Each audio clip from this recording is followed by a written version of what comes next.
Hello, my name's Richard Greetham from Bradley's. I'm here today to give you our third quarter update as to what we see happening in the marketplace at the moment. As has been well documented, the summer has been extremely busy. We've had a lot of people wanting to migrate from the cities, from the home counties and from the Midlands in particular, really reassessing their lifestyle and taking advantage of the wonderful benefits that we have in the southwest. So we've seen really a huge demand for waterside properties near water, and even remote properties out on the moors as well have had a lot of interest. So the market in general is still very strong. So what tends to happen when we've had a quarter where things have been really busy is that you get a backlog. So now we have a big pipeline of sales that we're trying to get through to exchange, and you'll be hearing more of this as the market moves on, that it's actually taking longer for transactions to go through to exchange. So you've got stamp duty, obviously where people want to take advantage of that. You've got local searches that are required by buyers to obviously check a house properly. Those are now taking, in most cases, a month, sometimes a little bit longer than that, because there really isn't the supply of people to provide those quicker at the moment. So that is causing a hold up, and banks and building societies are still a little bit slow on getting their products through because of the demand, which I'm quite convinced that they probably weren't expecting. So to give you an idea of the marketplace, I would say at the moment it's still very active. So if you're thinking of selling, a couple of ideas that we would recommend to you is think seriously about the pricing that you suggest. In many cases we've been using the word guide, and we've been getting to a scenario where we've had more than one person interested in offering on a property.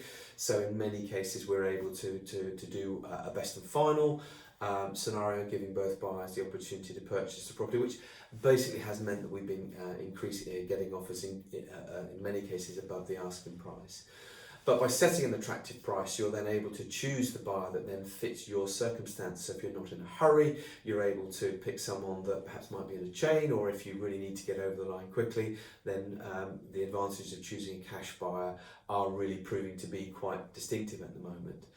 So going forward, how do we see things panning out? Well, many of the pundits at the beginning of the year really did hammer the property market. They thought the property market was really not going to react after COVID, but we've seen the complete reverse of that, and I think many of our estate agents up and down the country are reporting the same thing, that there is a good demand, good supply of property coming on the market, good amount of buyers, and the market is healthy and standing its ground. And in many cases we're seeing prices actually increase.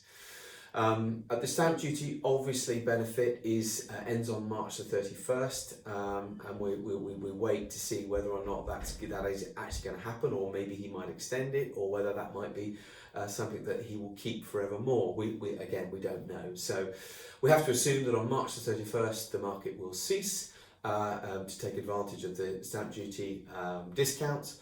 There will, I think, still be a very strong market going forward. I think house prices in some areas have increased, so the saving on the stamp duty probably is being outweighed by the slight increase in prices. So in many cases people, I think, will still move, and I still think there'll be an active marketplace. I don't think we're going to see the drop off that some pundits are predicting. So in general, to recap, the market is strong. If you're thinking of selling now, I think you need to be aware that there's a very good active market still in place, but things will take a bit longer. I think there'll also be some price reductions. There are a number of properties that perhaps have been a little bit over optimistic, and some of those are now starting to reduce. So there will be more stock coming back downwards again. And I think going forward on the new home sites, there are certainly lots of new launches going on at the moment, lots of things happening on the new home side. There's still Help to Buy, which is still proving very popular in the marketplace at the moment. So still a very good time, and we can't see that changing going forward. Thank you very much.